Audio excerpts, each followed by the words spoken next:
John, one of the most unique things about you, and you know I work with a lot of advisors, but one of the most unique things about you is you really get the whole lifespan of somebody's need for a financial advisor, right? From setting things up when you're younger and your income, sometimes folks have a hard time and struggle with saving anything in the beginning of their working life. And then by the time they get to a place where they actually have what to invest, sometimes they've gotten good education leading to that point, and sometimes they've had no education. They first are going to figure out what to do with things. So I'm really glad we have an opportunity to just chat kind of ideology and, about you, because you as a human and a very unique human, um, you have a real interest in technology, and I want you to talk a little bit about you and your thought process on how you see things at this moment in time. Because I always say, and not everybody agrees with me, I think we're living in like the most fascinating time. So much is possible. It's Yeah, scary. There's not a lot of known about the other side of all of this technology and what's going to come, but I do find it fascinating. Very, very exciting. agreed. Me too.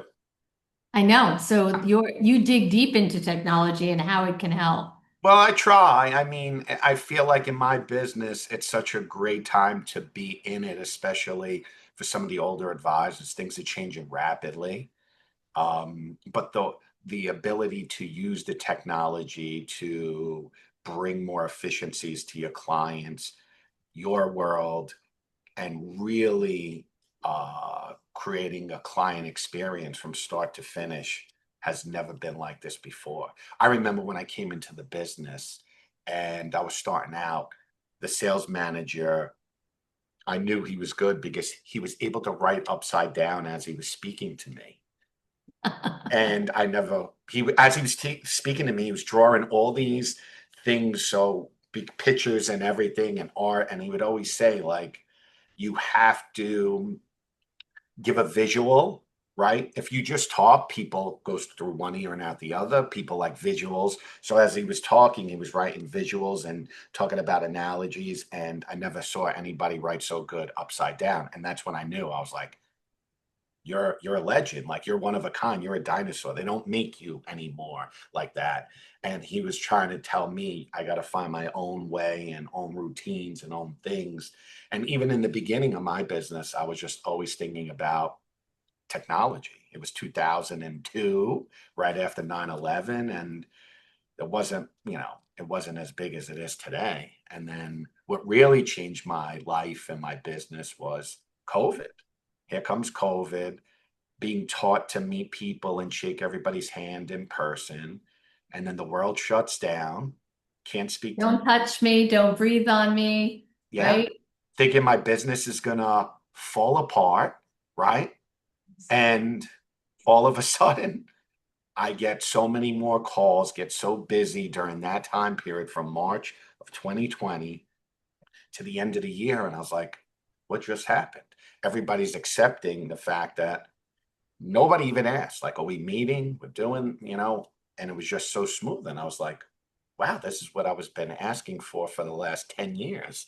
And the people ahead of me was like, no, you can't do that. People don't want that. And I'm like, they don't want to make life easier. They want to waste a half hour, 45 minutes to come to the office and then go back. And I was like, I don't know if that's true. Right. Right. So it was just a big notion of that, and that changed the world. And then I started digging deeper into technology, and then at that same time I winded up joining Wealthcare in 2022 because I was at a small RIA firm and I needed more resources. And then since I joined them, I have an assistant who helped me kind of incorporate technology, creating workflows, just every client experience I basically wrote down on a piece of paper, and we went through the whole process of how I want to make a client feel, think, throughout every stage of my sales cycle, from being a prospect to being a client to reviews to automating things and having her help me set up all that. It took a while, but Sure. once all the infrastructure is set up, now it kind of reduces 4 or 5 hours on a daily. So let's talk, because you mentioned quite a bit in that, in all of that. What do you think, and what have you seen in your practice? What are some of the differences in your relationships with people? You know, prior to COVID, we all had a certain thought process, right? Bruce and I taught constantly about you have to meet with people in person, you have to look them in the eye, you have to shake their hand, you have to be able to connect. And Yeah. then COVID happened. And very much like you, we pivoted 3 days. I had us completely digital. I taught 200 people, right? How to set up an office at home, how to use Zoom. We did Zoom trainings, trying to teach them how to use the tools to be able to maintain their practices. And then since COVID, things have been also very different. We didn't just go back to the way it was before COVID, we have a new normal. So, Yeah. what does your practice and what do your relationships look like now that um, things are so different? Yeah, so during COVID, I took the opportunity to actually touch people more than I did before, in a way where I created these monthly call series with new clients. Mm. So when I used to bring on a client prior to COVID, you bring them on, you meet with them a lot in person, but then you didn't want to keep bringing them back to the office because it felt like a drain. But now Yeah. that I have the ability not to bring people to the office, I said, I'm going to actually speak to them more. So I created a monthly call series for new clients to kind of set up like a monthly call, same time, same bat channel, same, every month. And if you didn't make it, then we just go out to the next one. But it was to create like a smoother onboarding, be more transparent, explain to them any kind of Q&As of what's happening in the accounts and during the transition. And I feel like that helped out tremendously because they felt like, oh, wow, this person's talking to me once a month. And, prior to this, like if I had an advisor, maybe I'd hear from them every quarter, maybe, or twice a year kind of thing. So that helped. And then as things opened up to what they were today, after a couple of years ago, I decided to make it a part of my practice as after 6 months of the client being with me, I reached out to the person who referred, and then I decided to say, let's all go out to dinner to meet in person. And that was my way of connecting and meeting them in person with the person that That's referred me. great. So So, I thank the so, person that referred me, and right. then I forced it to almost, hey, I want to really meet you in person. I know we spoke a lot of times on camera, but love to actually meet you in person, And right? break bread, right? Yeah, yeah. So you don't necessarily feel like others have expressed that your ability to maintain or develop a relationship online has really impacted your ability to bring on new clients. No, I think also in my older age, I'm 47, but I feel like as I've gotten older, I've gotten up more personal with clients. I've opened up a Mm. little bit more. In the Okay. beginning, I felt like, I don't know, maybe it was the people ahead of me trying to train me to say I had to have a certain brand and a certain look. And ever since I got away from what they wanted me to be and feel like and just be normal myself, that's when my business started really kind of taking off. And I just had to deal with, I have a Bronx accent. It's horrible, but if you like it, you like it. Defining. If It's you, yeah, endearing to those of us that know where you come from, but listen, it's defining, right? It tells a story by itself. so yeah, I realized that. And, you know, just I got out of that box and I decided just to open up more to clients. And I think as I've opened up more about my own life and experiences with clients, it's kind of went that level. So I'm a pretty straight shooter. And even in the beginning, I've opened up to newer clients online and shared things. So I feel like that connects. And you'll be surprised. Some clients I still haven't met with, and I've tried to do these dinners, and it's just busy and life gets in the way and all this stuff, but I continuous, try at some point to try to I think in it's, person. I think it's great. I think it's great. We continue to talk about on a regular basis, how do you build deeper, more meaningful relationships, right? Regardless of what you do for a living, we all have clients or customers or relationships that are impactful to our careers. And, if you put a process together, 6 months after a new client is onboarded, you know, to bring them together with the person that introduced you and take everybody to dinner to break bread. What happens next? What's been the outcome of those? Some of the meetings actually help because now they see me what my client that referred me comfortable, and they kind of actually talk me up a little bit more. There was one dinner I actually brought my fiance Barbara out with my client because they know each other.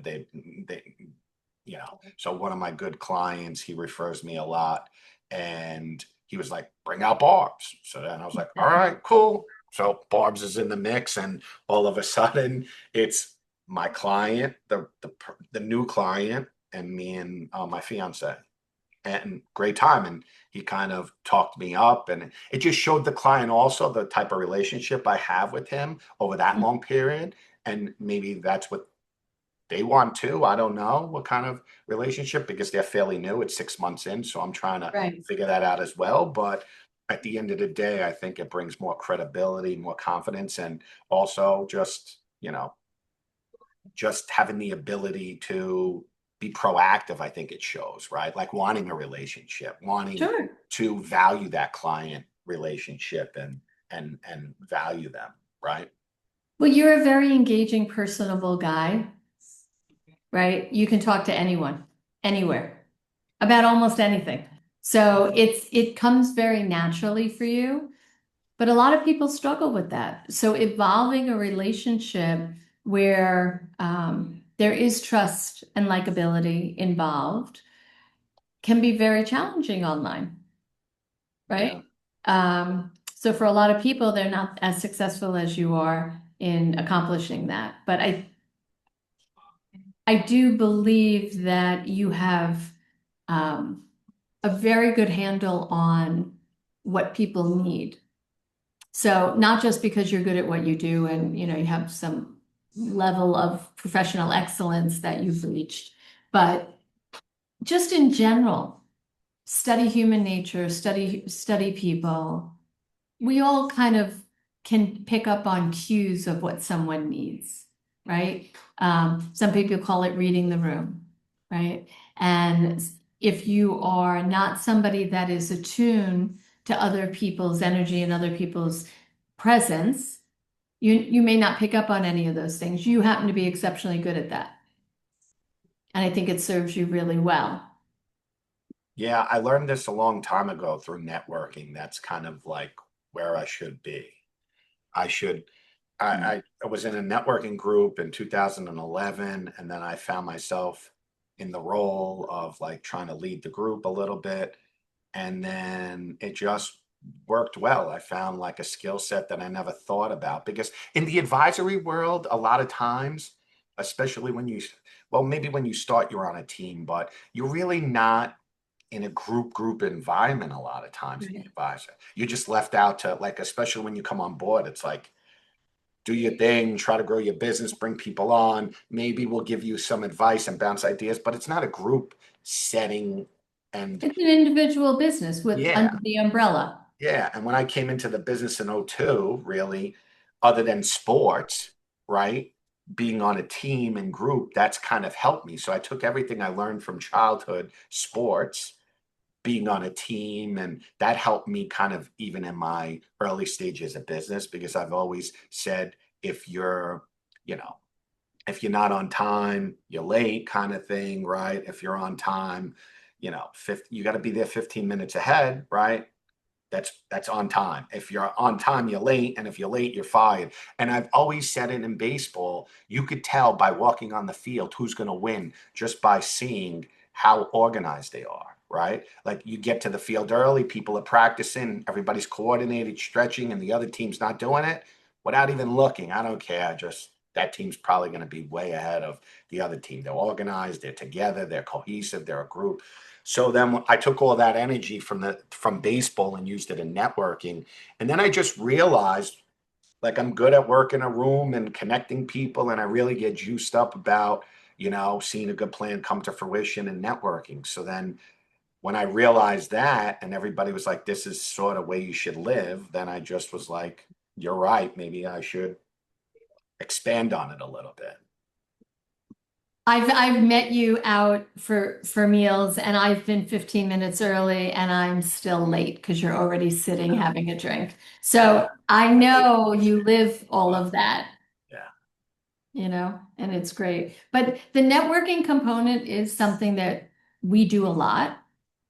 We do what I think is a pretty good job of connecting good people. Networking is one of those things that when you're in a room, if you know how to work a room, it's easy, right? Yeah. I always said I can be in and out of a room of, 150 people in 20 minutes and then I'm going home to my kids. Um, Especially, where we're from. You could have breakfast, lunch, and dinner and cocktails three times over, never pay a dime and network all day. But what comes of it? Filtering people, being able to select the people that are your people and identifying who they are, that's the skill, Yeah. right? Is the filters you put in place no different than I'm sure you've met a lot of people that you've said, you know what, they're just not my client. They're not the people that I should be working with for one reason or another, right? Nobody's bad. It's just you have a certain profile of a client that you work with. I have a certain profile of clients that I work with. And when people don't fit into that kind of, it's not a mold, but through the filters that I've created intentionally for myself, because that's where I shine. That's where I'm most successful. You've done the same thing. Yeah. I felt like networking also has helped the business because then the clients know that I have their back in any way possible. And I think that's helped kind of drive trust too, and really weeding out great partners. Because if I give really horrible referrals to clients, my credibility is going to drop, right? I was going to say you do that exceptionally well. You filter people well, and I know that you're the point person for your clients. So you're kind of like the quarterback for a sports analogy, right? And you are managing so many parts and pieces, but you're also the go-to for when they need someone. And when you can help them identify, you may be served really well if you speak to this type of professional, right? With what I'm making it up because Yeah, clients come with so many different of course. concerns and problems, and some of them are very complex, and it requires more than one professional to sort things out sometimes. Um, You're being a matchmaker, and I'm sure right. matchmakers, they get really excited when they put together a good match. That's kind of like what I get when I put together a client and a center of influence together, not just based off of skill set, but also I want to make sure personalities mesh. That's why sometimes I have a couple of resources in different categories. You never know, right? I even ask people, do you want to work with a woman, a man? Sometimes they just say, I don't care, right? And I still want to be able to put that person together with somebody I think that would be a great fit that could connect. Because sometimes you're opening up to these people about a lot of things, right? Yeah, it could be taxes, but taxes could dwell into other parts of your life, and you want to make sure that person's going to be listening and you're on the same wavelength. So I feel like networking has also helped me to be a good resource for clients. And I think that helps build more trust with clients, knowing that I'm reliable. I could always follow through.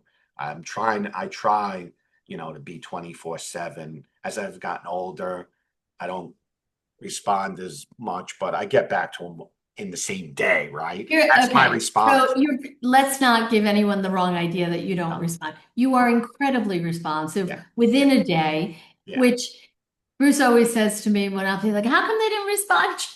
And like, nobody works like you do. You yeah. just sent them an email. You just made a phone call. I sometimes too can be a little impatient when I'm looking for something or looking to support someone and I'm trying to sort it out. So, no, but you are incredibly responsive Yeah. and you're a very grounded person. So you're animated, you're engaging, you are lovely, and your energy is great. But you're not an alarmist and you're not somebody that ever, says, "Oh, the sky's falling." And I appreciate that about you because, we've lived through some turbulence. It's not been so easy for so many of us. And regardless of whether or not people are your clients, you bring that same energy and that same calm. When you show up to a meeting, you bring that calm. When you show up for dinner and there's a bunch of us, you bring that calm. So it's you have a lovely energy and a lovely way about you. And I'm really happy we had a few minutes to chat. Is there anything else you want folks to know I about you? Did appreciate I that. miss something? Gosh. Well, the greatest thing is I love when a good plan comes to fruition Yeah, because most of the time people are coming to me during a major life transition. There's a lot of things up in the air, a lot of uncertainty. right, My whole thing is getting them more clarity around their money so they can make better decisions all around, right? right. Too many people get tied up and emotional around money. It's a tool, right? It's a currency. How do we use this 100%. currency to get everything that you want out of life? I've seen people save, save, save and not get a chance to live off of the benefits. I've seen people just live, live, live, and then they come to me at the end and say, I need help. So I'm not a magician, but I think at the end of the day, just having these life experiences and be able to help them. That's why when you mention the young people, I have older clients that have now introduced me to their younger kids, and I love talking to them because, I want to help them build the foundation. And, a lot of people neglect them just because they don't have assets or anything and they're still wanting to learn. I feel Sure. like even going through my whole experience, like I wish there would have been a class in school that you could teach on financial literacy, entrepreneurship, networking. There's so many people still that, like you said, don't have the skill set to be able to Yeah. connect different professionals smooth and easy and things like that. So Yeah, I think things have gotten more and more complicated with trust and estate planning, with um, elder law issues, with um, people's finances. There's so many different opportunities these days that 20 years ago that didn't even exist. Technology plays a big role in that because we have access to things we didn't have access to. yeah, And it's like anything else. Things change, environments change. With every administration, things change, right? We yeah. don't talk about politics, but we talk about how policy impacts our clients. So policy impacts all of us and how and what we get to do. And engaging with a professional in any of the areas is so critically important because otherwise you're just negotiating with yourself. Yeah. It's what they do for a living. It's what you do for a living all day long. I could think I know, or I could say, oh, that sounds like a good idea.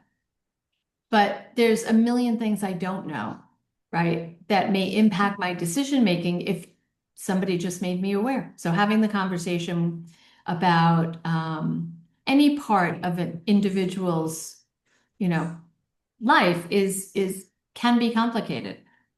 That's why I love talking to people and learning about their life and certain things. Even I mess around with you guys. I go see my folks down in West Palm, and even Yeah. though they're not my clients, a lot of them, but you hear from older people that are retired in the 80s, some of their experiences, some of the things that they look back on, and like, I wish I would have done this and that. And I take that experience and help it out. Like one of my clients many years ago wanted to stay in their place and did not want to move, and that was a non-negotiable. So I said, as you get older, you better put a bathroom on your second floor. Let's take out a home equity line at 2%. We did it all before they even retired, and that one idea as a financial advisor, right, Right. helped, later in life, right? Sure. So it's Well, just that's the taking whole that thing. experience. Yeah. What's important to me may not be important to my sister Yeah. or to her girlfriend or to anybody else, but it's important to me, Yeah. right? So you help people accomplish goals that may not make sense to other people, And I right? think the financial advisor also, and I'll end on this, we're very proactive. I think all of us, not just me. I don't want to highlight. I think for our business forces us to be very proactive, and there's certain other um, professionals that are more reactive. But I think working with an advisor compared to not, we push the needle. I think we try to push all the other professionals to get the the job done right over the Right. across the finish line. Sometimes estate planning could get complicated and there's so many things that could pop up, and also the estate attorney needs information. If you have a Sure. well organized financial advisor that has all that information, you could cut down on the time to give that to the attorney, and it could speed things up, and then you don't need to pay the attorney all this money for these hours to sift through information, and if it's well organized, right? So I think Right. us play a big role on speeding up the process throughout all the different areas of their life a little bit. No doubt. No Money doubt. does make the world go round a little bit. It doesn't make you happy necessarily. There's so many other things No, that but make you it happy, but what it does is it provides people with options. And the more correct. options you That's, have, yeah, the better off we all are. And correct. sometimes, just going back to the trust and estate issue, elder law, you become a caregiver in 30 seconds.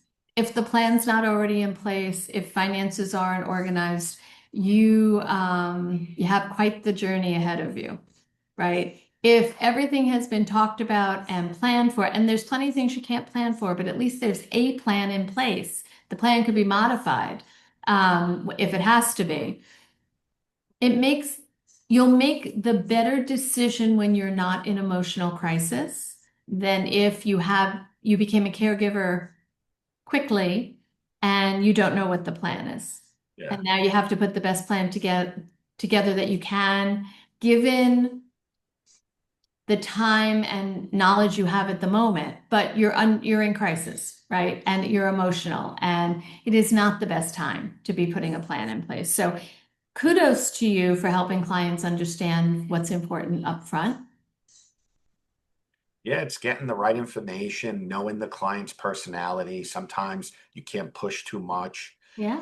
You got to know people's bandwidth. There's clients that tell me there's so much information, especially during an inheritance.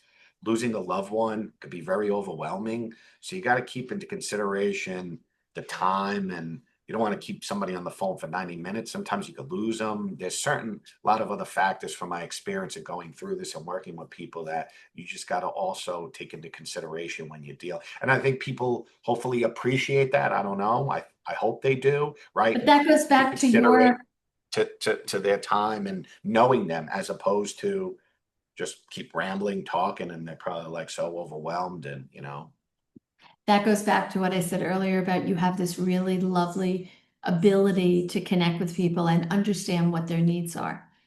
You do it very well. And I've watched you do it in a room. I've watched you do it sitting at dinner. I've watched you do it a bunch of times. And it is lovely. It's just lovely to watch. I appreciate that. I don't Truth, know. Yeah. Maybe it's truth. all the sports that helped me when I was younger. So Well, yeah. it shows then because you're compassionate and kind and you actually, you can actually, I mean, look, Well, my mom will take credit for that. we work with a lot of people, John, and I will say I think I'm a pretty good read on people. But to watch you do that so naturally, effortlessly, and be able to give people what they need, right? You're present, you listen, You hear what's said and what's not said. And that goes, back to what you just said. You have to know your clients, you have to know the people you're dealing with and what they can handle at any given time, right? In the middle of the crisis is not the time to start explaining, granular details of what's about to happen. Yeah. So, Sometimes the best thing is to take a pause, right? yeah, of course. Take a Take a breath. pause. Take Yeah. a breath. Take a Give breath. it time and then come up with a plan of action. And yeah, I'm dealing with that now. I was referred into somebody that got a settlement and they're overseas and they're trying to figure out the tax code both in France and New York. And I had to refer them to somebody that knows that, or else it gets stalled. And I feel like if it gets stalled, then I'm really not doing my job in helping that person.